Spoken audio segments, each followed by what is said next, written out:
Staying relaxed on your back, take about 3 ocean sounding breaths. Warming up the body. And sometimes helping the mind to really land into the here and now.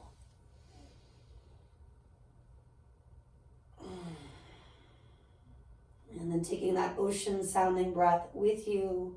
Draw the knees toward the chest, pump the legs a couple times.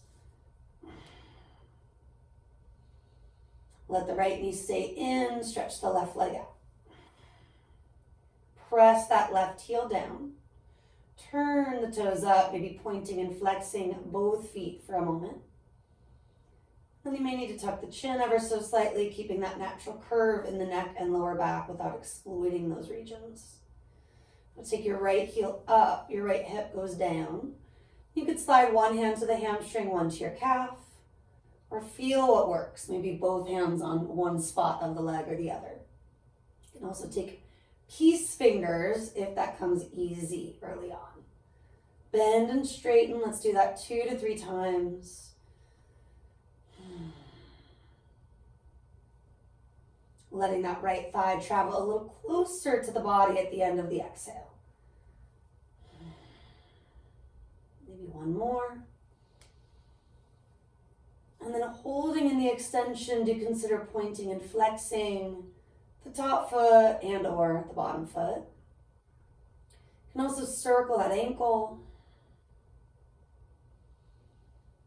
Wake up the toes, drawing the baby toes specifically toward your outer right hip.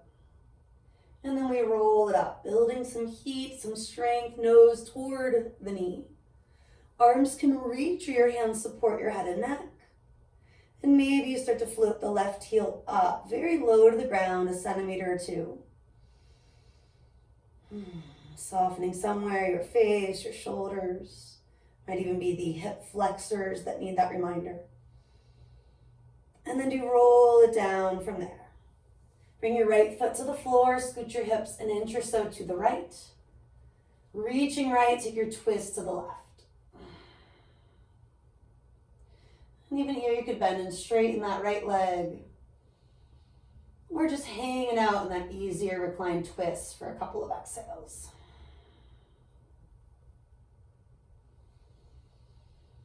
Maybe adding another breath where you do allow the mouth to open purposely.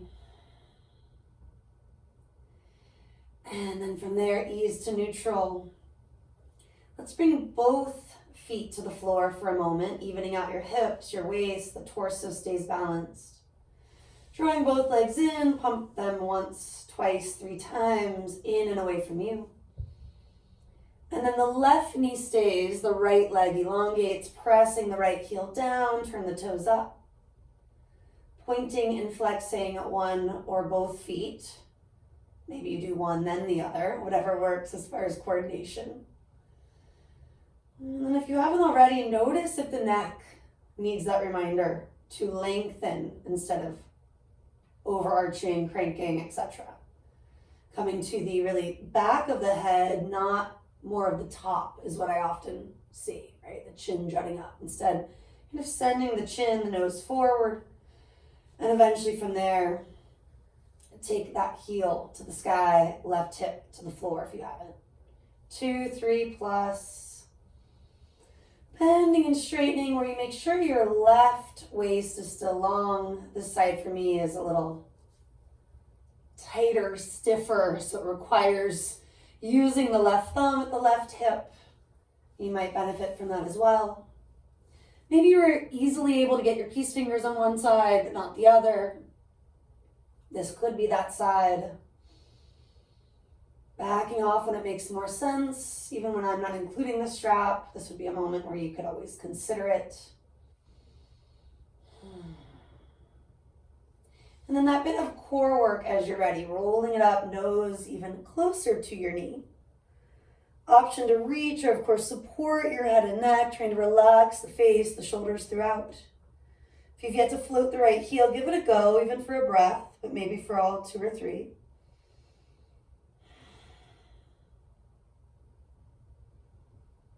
And then do roll it down slowly from there. That subtle adjustment, a few centimeters, an inch, two at most, scooching and then reaching and twisting. Maybe you allow the leg to move a bit here, straightening and bending the top knee. Or just chilling out in that easier variation of the reclined twist. Do you notice if the left shoulder bubbled up? Draw it back down to the ground for this final breath. That might mean the left knee travels a little higher. Good. And then from there, exhaling completely and inhaling gradually back to center.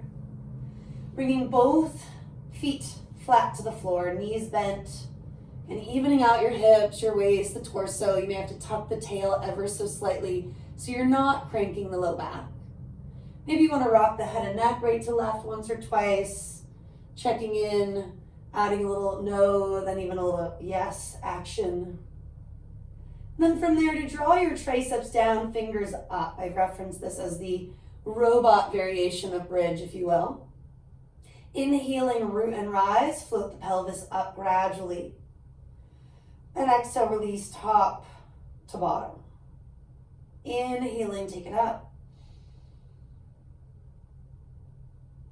Exhaling, float it down. Just a couple more like that.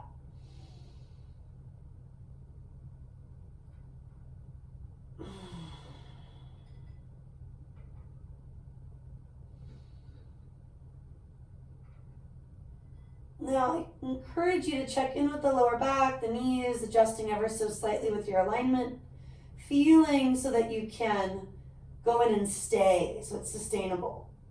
2, 3, even 4 breaths at the top, grounding especially through the back half of the feet, the backs of the arms, the back of the head. When the inhale happens, you might find you can lift a little higher, and when the exhale happens, to allow for that subtle softening, not coming out of it quite yet. If your knees are feeling good, the legs are feeling strong, maybe float the heels up for the inhale. And then we exhale and we lower either way, vertebra by vertebra. Do draw your knees in, again, pumping the legs once or twice that way. Decompressing the lower back. Not over tucking, but allowing for that sense of release in the sacrum, in the base of your pelvis first. Now bring your big toes together, one hand to each knee, and circle the legs, using the arms. Letting that natural curve increase just a little bit, and then feeling how it decreases a little bit. And do take that both directions. Not going too far, but noticing that edge, where you feel like you can still control what's happening in the lower back, where your core, your abdominals are helping you. Knees bent, feet again flat to the mat. Taking one more set of bridges, maybe with the triceps rooted, fingers reaching, robot style, but bright in the fingers. Or you could let the arms flow with the body, rooting and rising, inhale, reaching, thumbs maybe all the way back to the mat behind you. Exhaling, releasing, pinkies gently releasing to the floor of the mat in front of you. Inhaling it up, exhaling it down at your own rhythm. Working with that flow of prana, which comes from the lungs, the diaphragm, the stuff that sits really right around, right below what we call the core. It's really part of the core. So when you do work this region, letting it be a connection, even more than maybe some other shapes of breath and movement. The idea behind the Sanskrit term, the style of vinyasa yoga, vinyasa flow. On this final round, going up and holding more of the slow flow approach or the hatha approach. Rooting and rebounding could look like heels lifting up. I find using my arms by my sides helps a lot in that. Kind of a happy medium between the extremes. And either way, exhaling vertebra by vertebra if you haven't. Drawing the knees in, pump the legs once or twice, big sigh out, maybe flutter the lips. And then guide your knees wider for Ananda Balasana, happy baby. Elbows to the inner thigh, inner knee. Hands to your outer feet or ankles. Flexing the feet upward so your heels are stacked over knees for now. Setting the baby toe sides of the feet downward like you are trying to stand on the ceiling. Soften the shoulders, let's rock right to left. And maybe let your head tip the opposite way as the hips. Stretching out that region around the neck, the traps, the serratus anterior, the sternocleidomastoid, all sorts of muscles. Then even feel that softening in the belly center for a moment, drawing the navel gently in and up toward the end of that exhale. Option to just be here, option to slide the hands to the inner calf, the inner thigh, and take the heels wider into a split Upavista Konasana. That's a lot in the inner thighs, hips, and groin. You could always take hands to the outer leg for more support. Pressing on the inner leg to actually encourage gravity. And maybe bend and straighten the knees, or take it back to full Ananda Balasana. Maybe moving with me into a few more core exercises here. Option to support your head and neck, more like a traditional crunch, making sure, however, you're not using the arm strength excessively. Let the head relax into the hands. You can also make it harder right away, reaching forward, interlacing fingers, thumb, and first fingers extend. Roll it up on the exhale, roll it down on the inhale. Arms maybe even reaching back and then reaching forward. 2 to 3 crunches from here. Softening those spots that want to react, like maybe the face, the fingers, even the hip flexors. And then going in and staying for another breath, 2, even 3 if you can. Still feeling that ebb and flow, that rise and fall of the body, but isolating in that crunch-like straddle shape. Final inhale if you're with me. Exhale to roll it down. Use your hands to press the legs in. Knees gently move to the belly, to the chest. Big sigh or 2 out. And then you can rock and roll, continuing to really wake up the abs, the obliques. You can also turn to one side, take it easier for a moment. Rock and rollers, maybe isolating in boat pose for that breath, 2 or even 3. Navasana. Not always easy to find. You can always rebuild it from that seat if you want it. Last moments to make it more challenging. Sails on the boat, lifting the heart, the upper back. And then that's that for now on your boat. Come to crisscross legs, Sukhasana. I'm getting my little throne. You can get a little big throne if it's helpful. No need to lift the hips if you find your knees are living even with the hips or lower, even better if possible. We want to let that region open up. Shrug, release a few times. Dropping tension that tends to creep in during core work. Linking breath, movement in a much easier way. And then do arch and round with me a few times, stretching the belly, the heart, and then stretching the mid and low back. Now the bigger these get, you may feel it move into the chest, the neck region. And if it's obvious that one part of you needs to just be in that shape, stay. Take the extra inhale, exhale, or 2 in either or both phases, more of the slow flow idea. Even here, I find the face, the fingers need that reminder to often do less. And maybe the diaphragm, the lungs can do a little more. Coming back to neutral, feel the breath flowing. Choosing to just be with the ocean sound. Or if you'd like, take the arms out and up, joining me for Kapalabhati Pranayam, breath of fire. Folding the 8 fingers in, thumbs wrap around fingers. Maybe lick your lips, swallow either way. And then of course that bigger inhale through the nose where you start to snap the belly in and back until you're empty. Could be 10 reps, 20 reps, maybe as many as 40 or 50, rarely more than that.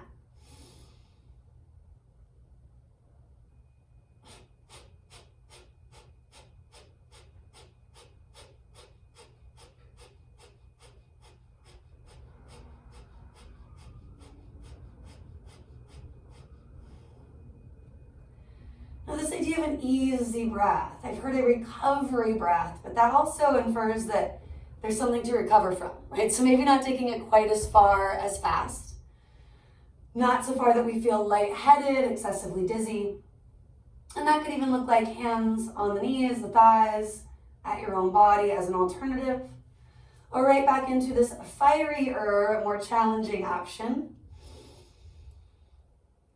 After that breath, 2, 3, in between rounds, consider it for a second or even third time.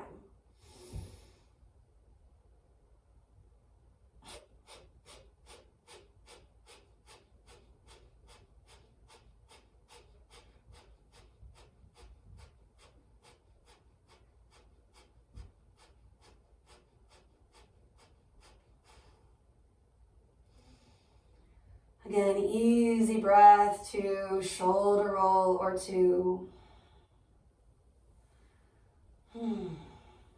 switching the crossing,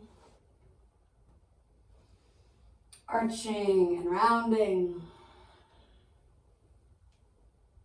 brightening the toes if that got lost, feeling the effects of breath of fire. And maybe letting it get you a little deeper into this stretch. And isolating for that moment if it's helpful, needed, wanted.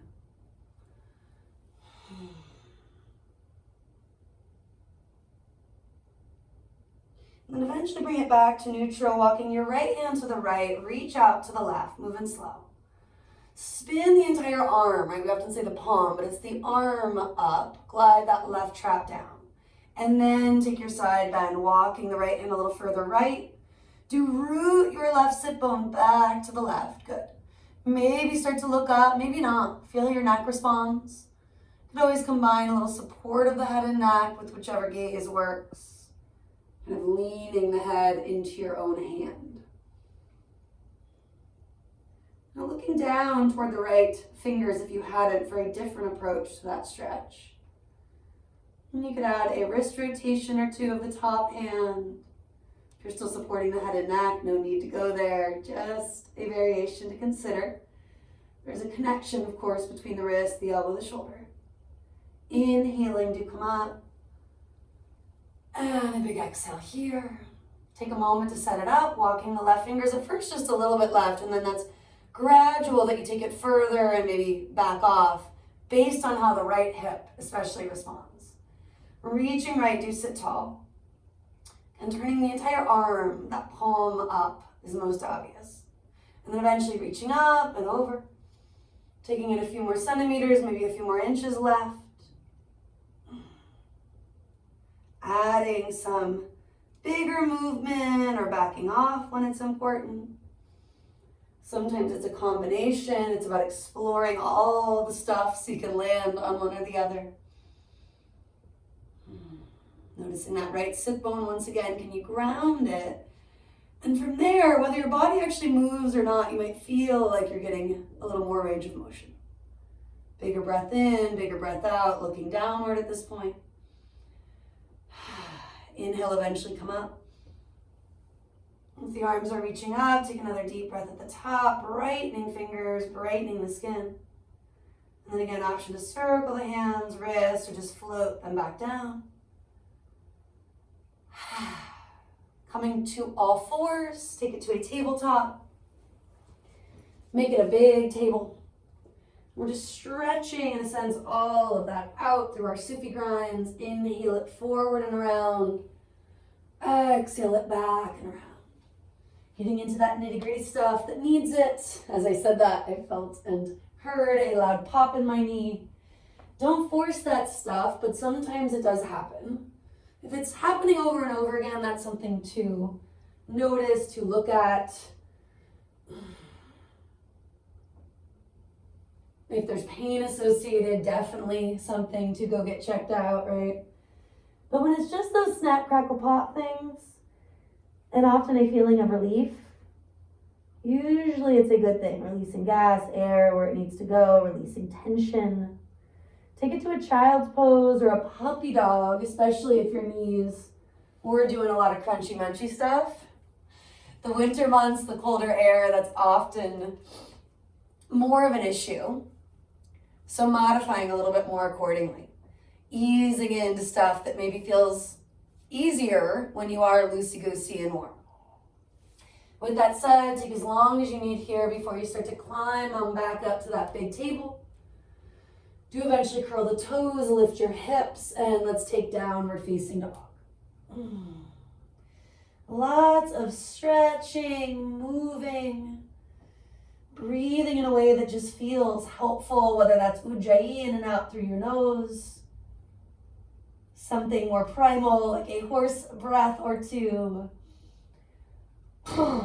even more so maybe the lion's roar or two. Scrunching the face, sticking out the tongue fully.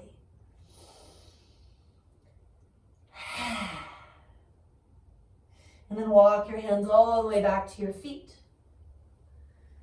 Let's give the head a bit of a shake, a little release, some yes, some no stuff. Brighten the toes, ground evenly through the four corners of your feet. Feel that balance that you're continuing to come back to. And then maybe rolling it up or lengthening to lift if your low back is tender. Take it vertebra by vertebra, standing tall once you get there. Maybe shoulder roll, feel the shoulder blades sliding onto the back, the chest, the pectoral muscles broadening. And really notice how tall you are. Notice Tadasana, mountain pose, this combination of feeling connected and grounded to the earth. Evolving, growing with time. Maybe apply some peace fingers, helping your head to really align with the rest of the spine. Noticing those habits that are helpful and the ones that we can shift even a little bit. Maybe this is where your Sankalpa gets a bit clearer. Hands could be at the heart, at the body, or of course still by your sides. Letting a larger intention or dedication come into focus. It could just be one word, a quality of being. Maybe it is pretty specific, connected to a resolution. Do allow for compassion in that, allow for patience within that. This idea of bringing it back into focus again and again. Re-anchoring when you need that reminder. And maybe shrug, release, feeling yourself growing just a little bit taller. More importantly, prana, life force flowing through you. As you're ready, inhale, circle the arms, let's reach it up. Cactus shaping, bend the elbows, opening the heart.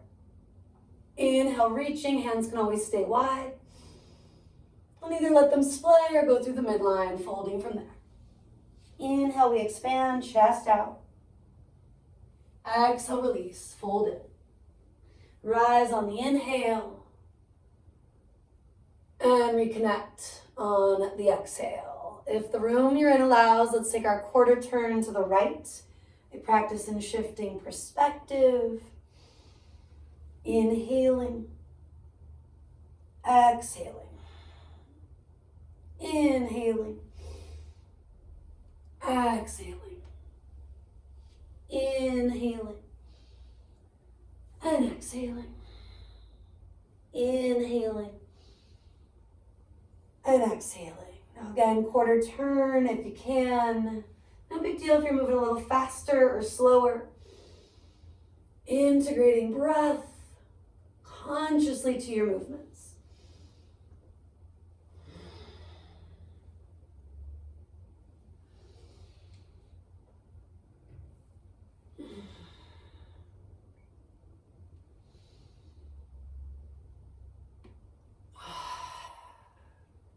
Quarter turn, last couple times.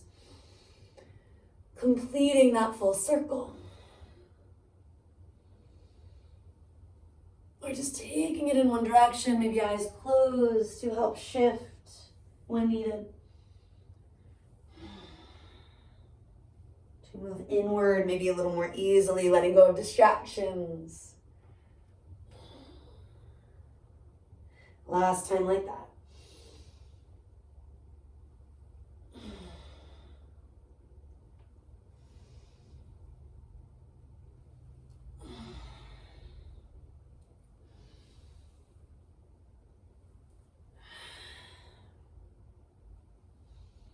Bring it back to Tadasana, mountain pose. Maybe placing those hands on the energy centers, Manipura chakra, Anahata chakra, your belly center, your heart center, so to speak. And let that placement of the hands on these areas with many nerves running through them be soothing, calming, like your sankalpa, your intention, a way to re-anchor into the here and the now on a physical level.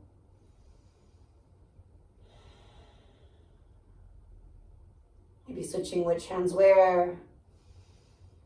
And just staying in that space of svadhyaya, self-study. Maybe lick your lips, swallow, softening where you can. Equal parts effort and ease.